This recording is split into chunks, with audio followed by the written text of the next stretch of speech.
जय हिंद दोस्तों। देखिए, बहुत बहुत स्वागत है आप सभी का आज के वीडियो में।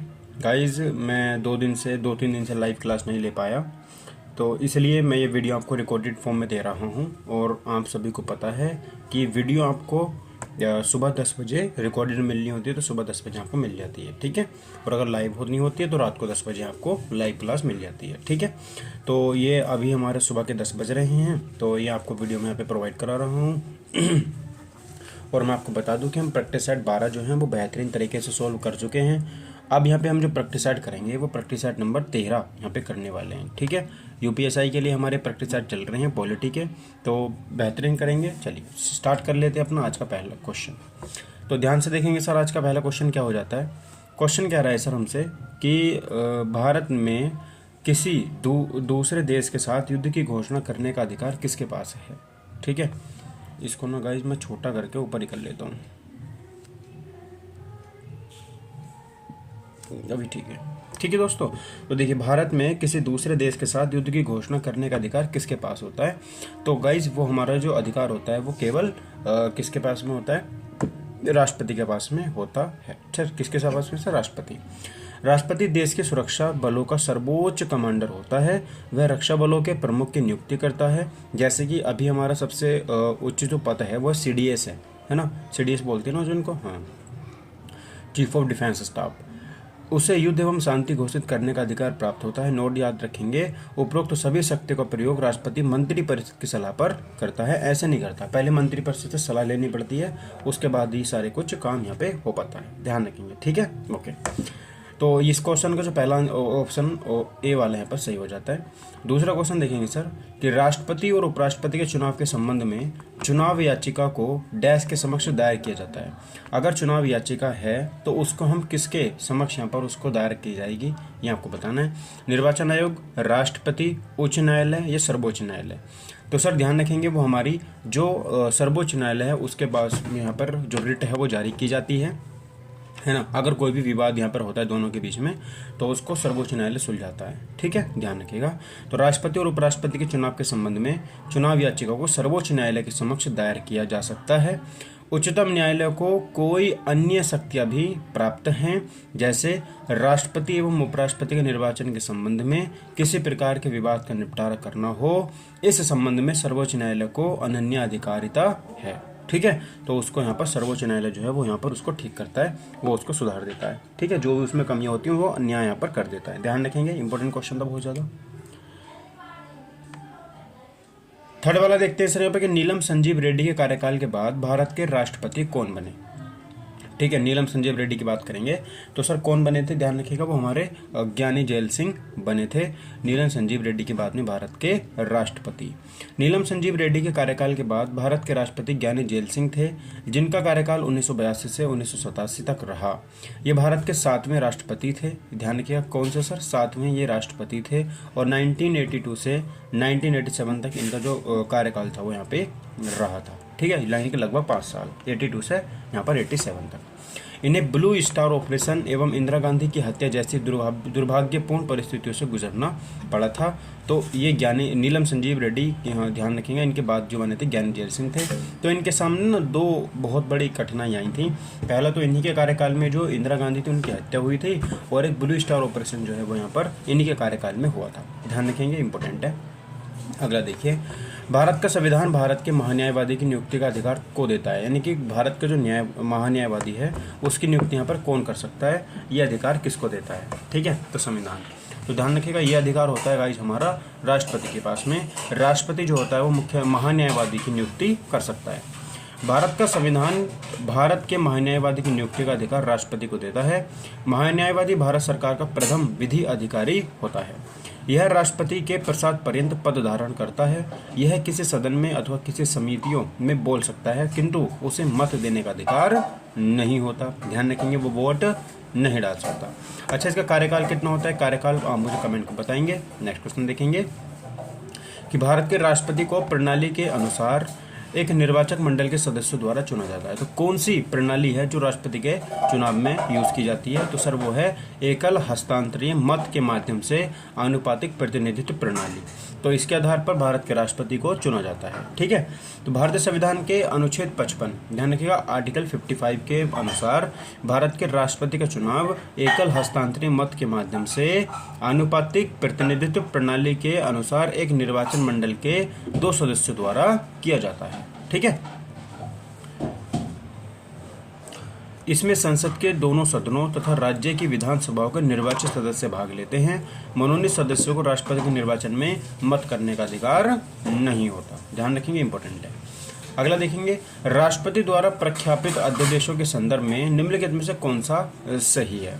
तो सर राष्ट्रपति द्वारा अध्यादेश की बात करेंगे तो सर यहाँ पर देखेंगे केवल ए सही है, बी वाला सही नहीं है। देखें कैसे, राष्ट्रपति द्वारा घोषित अध्यादेश की शक्ति कानून के समतुल्य ही है। हाँ बिल्कुल, जो राष्ट्रपति अध्यादेश जारी करता है वो कानून ही बन जाता है, कानून के समतुल्य है वो, उसमें न छोटा है न बड़ा है। संसद के दोबारा बैठने पर बैठक की तारीख, ठीक है, तो 3 सप्ताह अध्यादेश निष्क्रिय हो जाता है, ये गलत बात है। तो पहला केवल यहाँ पर सही हो जाता है। ठीक है, कैसे सर देखेंगे, आर्टिकल 123 यानी कि अनुच्छेद 123 में यह प्रावधान है कि अगर संसद के दोनों सदन सत्र में नहीं हैं और राष्ट्रपति को यह समाधान हो जाए कि ऐसी परिस्थितियां उत्पन्न हो गई हैं कि तुरंत कार्रवाई करना आवश्यक है, तो राष्ट्रपति अध्यादेश जारी कर सकता है, पहली बात। ठीक है, और इस अध्यादेश का वही बल व प्रभाव होगा जो संसद द्वारा पारित और राष्ट्रपति द्वारा अनुमोदित अधिनियम का होता है। यह अध्यादेश 6 माह तक ही प्रवर्तन में रहता है। यदि इस बीच इसे संसद के दोनों सदनों से अनुमोदित न करा लिया जाए, लेकिन यह अनुमोदन के बाद में प्रारंभ होने वाले सदन की तिथि से 6 सप्ताह के अंदर दोनों सदनों द्वारा पारित कराना आवश्यक होता है। तो यानी कि 6 मंथ के अंदर अंदर, 6 महीने के अंदर अंदर अगर आपने इसको पारित नहीं कराया तो ये क्या हो जाएगा सर, यहाँ पर निष्क्रिय हो जाता है।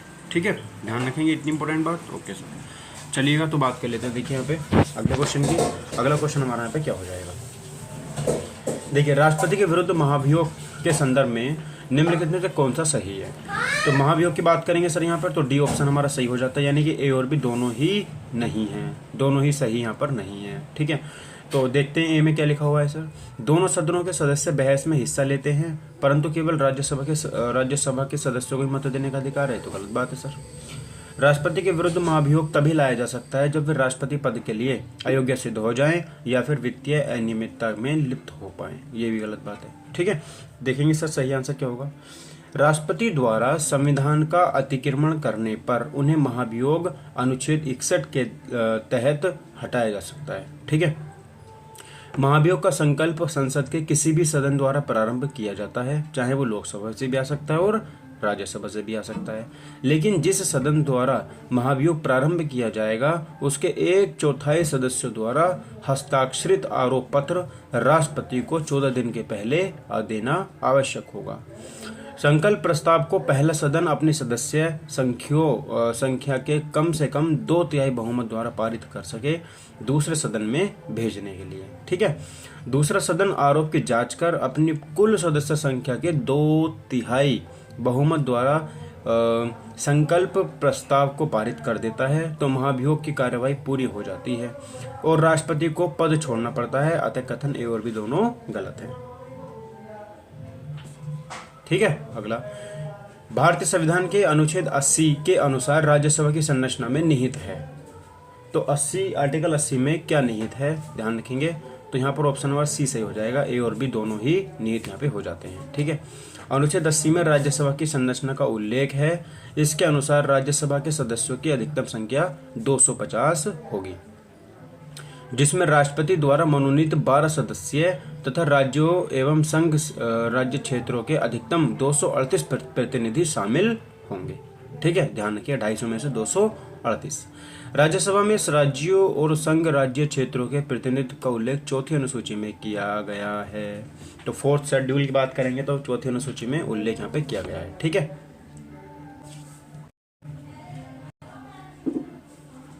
ठीक है दोस्तों, चलिए आगे बढ़ते हैं। राज्यसभा में हाँ, इस अनुसूची में केवल 233 प्रतिनिधियों का उल्लेख है, जिसमें स्पष्ट होता है कि वर्तमान में राज्यसभा में प्रभावी संख्या 245 यानी कि 233 प्लस 12 जो मनोनीत होते हैं। 12 सदस्यों को राष्ट्रपति मनोनीत करते हैं। वे कला, साहित्य, विज्ञान तथा समाज सेवा के क्षेत्र के में विशेष अनुभव रखते हैं। अगला क्वेश्चन देखेंगे सर। क्वेश्चन है सर, निम्न में से कौन सा सदन संसद द्वारा बनाए गए कानूनों की हद के संदर्भ में सही है ना। संसद द्वारा बनाए गए कानून के संदर्भ में सही है, तो ए और बी दोनों ही सही हैं। देखेंगे, संसद पूरे भारत के या इसके किसी भी हिस्से के लिए कानून बना सकती है। बिल्कुल सही बात है सर, है ना। पूरे भारत में कहीं के लिए संसद कानून बना सकती है। संसद के नियम भारतीय नागरिकों और दुनिया के किसी भी हिस्से में उसकी संपत्ति पर लागू होते हैं। हाँ, बिल्कुल सही बात है सर। ठीक है, तो देखेंगे, संसद द्वारा बनाए गए कानूनों के संदर्भ में निम्न तथ्य सही है। संसद पूरे भारत के या किसी भी हिस्से के लिए कानून बना सकती है। अनुच्छेद 245 का फर्स्ट के अनुसार संसद का नियम भारतीय नागरिकों और दुनिया के किसी भी हिस्से में उनकी संपत्ति पर लागू होता है। ठीक है, ध्यान रखना। अगला, लोकपाल बिल डैश पर निम्न में से किस राष्ट्रपति ने हस्ताक्षर किए हैं। लोकपाल बिल, ठीक है, तो किस पर हस्ताक्षर किसने किए थे। लोकपाल बिल पर राष्ट्रपति प्रणब मुखर्जी ने हस्ताक्षर किए थे। बी ऑप्शन सही।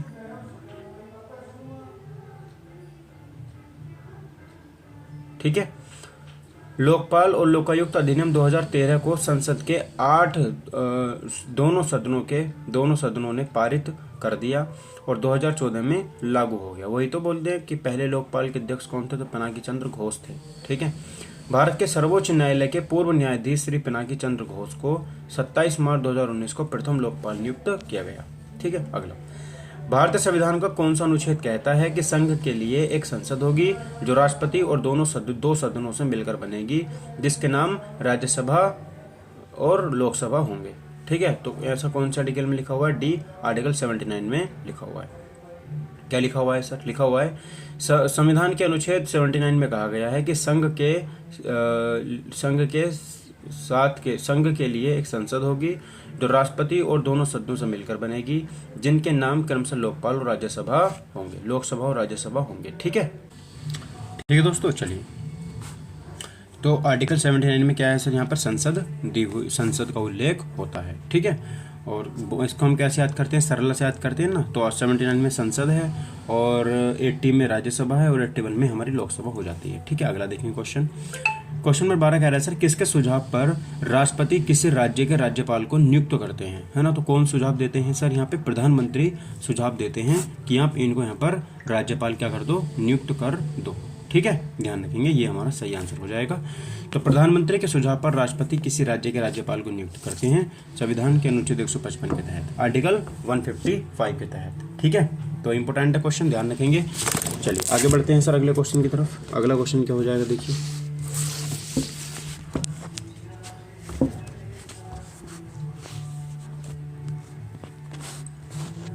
ठीक, देखिए, नेक्स्ट क्वेश्चन है सर, राष्ट्रपति और उपराष्ट्रपति पद की शपथ के संदर्भ में निम्नलिखित में से कौन सा वक्तव्य सही है। ठीक है, तो पद की शपथ की बात यहाँ पे होगी, तो कौन सा वक्तव्य है जो यहाँ पर सही हो जाएगा, तो उस वक्तव्य की यहाँ पे बात करेंगे सर, कौन सा है।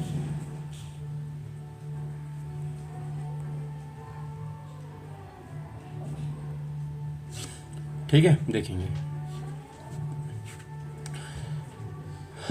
तो इसका सही आंसर हमारा ऑप्शन नंबर डी हो जाएगा। राष्ट्रपति और उपराष्ट्रपति के शपथ के संदर्भ में दोनों कथन सही हैं। ठीक है, यथा संविधान का संरक्षण, सुरक्षा और प्रतिरक्षा करने के लिए राष्ट्रपति अपने पद की शपथ लेते हैं। राष्ट्रपति के शपथ का प्रारूप आर्टिकल 60 में ही दिया गया है। उपराष्ट्रपति संविधान के प्रति अपनी सत्यनिष्ठा और वफादारी की शपथ लेते हैं। ठीक है, संविधान का संरक्षण, सुरक्षा और प्रतिरक्षा करने के लिए राष्ट्रपति अपने पद की शपथ लेते हैं। बिल्कुल सर, संविधान का अतिक्रमण अगर वो कर देते हैं तो क्या होता है, उनके ऊपर महाभियोग की प्रक्रिया लग जाती है। ठीक है, अगला क्वेश्चन देखेंगे सर, किसी भी विषय पर समान मतदान होने पर संसद के किसी भी सदन के स्पीकर द्वारा मत डालने को कहा जाता है, तो उसे क्या बोलते हैं, उसे बोलते हैं सर हमारा मतदान करना। ऑप्शन नंबर सी बोलते हैं। लोकसभा अध्यक्ष सामान्य परिस्थिति में मत नहीं देता है, परंतु बराबरी की स्थिति में वह मत दे सकता है। दूसरे शब्दों में, किसी मुद्दे पर अगर सदन सामान्य रूप से विभाजित हो तो वह अपने मत का प्रयोग कर सकता है। ऐसे मत को निर्णायक मत कहा जाता है। इसका तात्पर्य है गतिरोध को समाप्त करना। इस प्रकार स्पीकर द्वारा मत डालने को मतदान कहा जाता है। ठीक है, ध्यान रखेंगे ऑप्शन नंबर सी हमारा करेक्ट आंसर हो जाता है। अगला क्वेश्चन देखेंगे, उपराष्ट्रपति अधिकतम कितनी अवधि तक राष्ट्रपति के रूप में कार्य कर सकते हैं। ठीक है, तो कितनी अवधि के लिए उपराष्ट्रपति के रूप में राष्ट्रपति के रूप में कार्य कर सकते हैं, तो सर 6 महीने के रूप में काम कर सकते हैं। जब राष्ट्रपति का पद उसके त्यागपत्र, निष्कासन, मृत्यु तथा अन्य कारणों से रिक्त होता है तो वह कार्यवाहक राष्ट्रपति के रूप में कार्य कर सकता है। ठीक है, वह कार्यवाहक राष्ट्रपति के रूप में अधिकतम 6 महीने की अवधि तक कार्य कर सकता है। इस अवधि में नए राष्ट्रपति का चुनाव कराना आवश्यक है। इसके अतिरिक्त वर्तमान राष्ट्रपति की अनुपस्थिति, बीमारी या अन्य किसी कारण से अपने कार्य को करने में असमर्थ हो तो राष्ट्रपति के पुनः कार्य करने तक उपराष्ट्रपति अपने कार्यों का निर्वाह करता है। तो उपराष्ट्रपति की बात कर रहे हैं ना यहाँ पर। ठीक है, अगला देखेंगे, भारतीय संविधान के अनुच्छेद 148 के अंतर्गत स्थापित वह कौन सा प्राधिकरण है जो भारत सरकार के सभी प्राप्तियों और व्यय की लेखा परीक्षा करता है। तो कौन सा है सर, वो ऑप्शन नंबर सी है, भारत के नियंत्रक एवं महालेखा परीक्षक, जिसको बोलते हैं सीएजी यानी कि कंट्रोलर ऑडिटर जनरल। ठीक है, भारत के नियंत्रक एवं महालेखा परीक्षक का संक्षिप्त नाम सीएजी है। यह भारतीय संविधान के अध्यक्ष अध्याय 5 के अनुच्छेद 148 द्वारा स्थापित 7 प्राधिकारी हैं। ठीक है, जो भारत सरकार तथा सभी प्रादेशिक सरकारों के आय व्यय का लेखांकन करता है। वह सरकार के स्वामित्व वाली कंपनियों का भी लेखांकन करता है। उसकी रिपोर्ट पर सार्वजनिक लेखा समितियां ध्यान देती हैं। नियंत्रक एवं महालेखा परीक्षक ही भारतीय लेखा परीक्षक एवं लेखा सेवा का भी मुखिया होता है। वर्तमान समय में इस संस्थान के मुखिया गिरीश चंद्र मुर्मू हैं। नियंत्रक एवं महालेखा परीक्षक की नियुक्ति राष्ट्रपति 6 वर्ष के लिए करता है। ठीक है, देखो ये क्वेश्चन 2017 का है, तो गिरीश चंद्र मुर्मू बहुत पुराने हैं, है ना। वर्तमान में कौन है ये मुझे आप कमेंट करके बताना कि वर्तमान में हमारे जो सीएजी हैं वो कौन है। क्वेश्चन देखेंगे अगला, राज्यसभा के मनोनीत सदस्यों के संदर्भ में निम्नलिखित में से कौन सा वक्तव्य सही है। मनोनीत सदस्यों की बात करेंगे सर, क्या वो वोट डाल सकते हैं? बिल्कुल नहीं डाल सकते सर। राज्यसभा के मनोनीत सदस्यों को भारत के राष्ट्रपति के चुनाव में मत देने का अधिकार नहीं है, जबकि भारत के उपराष्ट्रपति के चुनाव में उनको मत देने का अधिकार होता है। ठीक है, तो राष्ट्रपति के चुनाव में नहीं दे सकते, उपराष्ट्रपति के चुनाव में दे सकते हैं। अगला, इनमें से कौन भारत के राष्ट्रपति के चुनाव के लिए गठित निर्वाचक मंडल का हिस्सा नहीं है। तो निर्वाचक मंडल का सदस्य इनमें से कौन सा नहीं है, तो ध्यान रखेंगे बी वाला नहीं है, बाकी ए भी है और सी भी है। देखेंगे ए में क्या है सर, प्रत्येक राज्य की विधानसभा के निर्वाचित सदस्यगण, बिल्कुल सर सारे के सारे सदस्यगण आते हैं। और बी क्या आता है सर, प्रत्येक द्विसदनीय राज्य की विधान परिषद के निर्वाचित सदस्यगण नहीं। केंद्र शासित प्रदेश दिल्ली और पुदुचेरी की विधानसभाओं के निर्वाचित सदस्यगण, बिल्कुल सर ये तो आएंगे। ठीक है, देखो राष्ट्रपति का निर्वाचक मंडल जनता प्रत्यक्ष रूप से नहीं करती, बल्कि एक निर्वाचन मंडल के सदस्यों द्वारा उनका निर्वाचन किया जाता है। इसमें निम्न लोग शामिल होते हैं, संसद के दोनों सदनों के निर्वाचित सदस्य भाग लेते हैं। दूसरा, राज्य विधानसभा के निर्वाचित सदस्य। ठीक, तीसरा, केंद्र शासित प्रदेश दिल्ली व पुदुचेरी विधानसभाओं के निर्वाचित सदस्य भाग लेते हैं। ठीक है, इस प्रकार संसद के दोनों सदनों के मनोनीत सदस्य, राज्य विधानसभाओं के मनोनीत सदस्य, राज्य विधान परिषदों के सदस्य, दिल्ली और पुडुचेरी विधानसभा के मनोनीत सदस्य जहां राष्ट्रपति के निर्वाचन में भाग नहीं ले सकते। भारत सरकार के बजट के बारे में निम्नलिखित में से कौन सा सत्य कथन है। तो बजट की बात करेंगे सर यहाँ पर, तो पहला ऑप्शन देखते हैं, लोकसभा में 2 चरणों में बजट की चर्चा होती है। बिल्कुल सर 2 चरणों में बजट की चर्चा की जाती है। बी ऑप्शन है, लोकसभा में वित्त मंत्री के भाषण के समापन पर वार्षिक वित्तीय विवरण राज्यसभा की मेज पर रखी जाती है। तो दोनों सही हो जाते हैं, ध्यान रखना।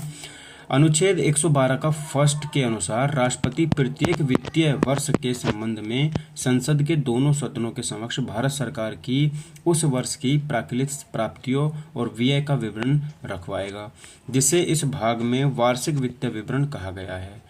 इसे ही बोलचाल की भाषा में बजट कहते हैं। लोकसभा में 2 चरणों में बजट पर चर्चा की जाती है तथा लोकसभा में वित्त मंत्री के भाषण के समापन पर वार्षिक वित्तीय विवरण राज्यसभा के समक्ष रखा जाता है। ठीक है, लास्ट क्वेश्चन देखेंगे, संसद सदस्य को शपथ कौन दिलाता है? तो सर ऑप्शन नंबर ए, राष्ट्रपति दिलाता है। भारतीय संविधान के अनुच्छेद 99 के तहत संसद के प्रत्येक सदन का सदस्य अपना स्थान ग्रहण करने से पूर्व राष्ट्रपति या उसके द्वारा इस कार्य के लिए नियुक्त व्यक्ति के समक्ष शपथ की प्रतिज्ञा लेता है। अगर उस पर हस्ताक्षर करता है तो ज्ञात है कि संविधान की 3री अनुसूची में शपथ प्रतिज्ञा का प्रारूप दिया गया है। तो ये हमारे आज का प्रैक्टिस सेट हो जाता है। तो 20 मिनट में हमने 20 क्वेश्चन कर लिए हैं आराम से। वीडियो आप एकदम से देख सकते हैं और अपने किसी दोस्त के साथ शेयर ज़रूर कर देना। ठीक है, बहुत बहुत थैंक यू, धन्यवाद। मिलते हैं अगले वीडियो में। जय हिंद।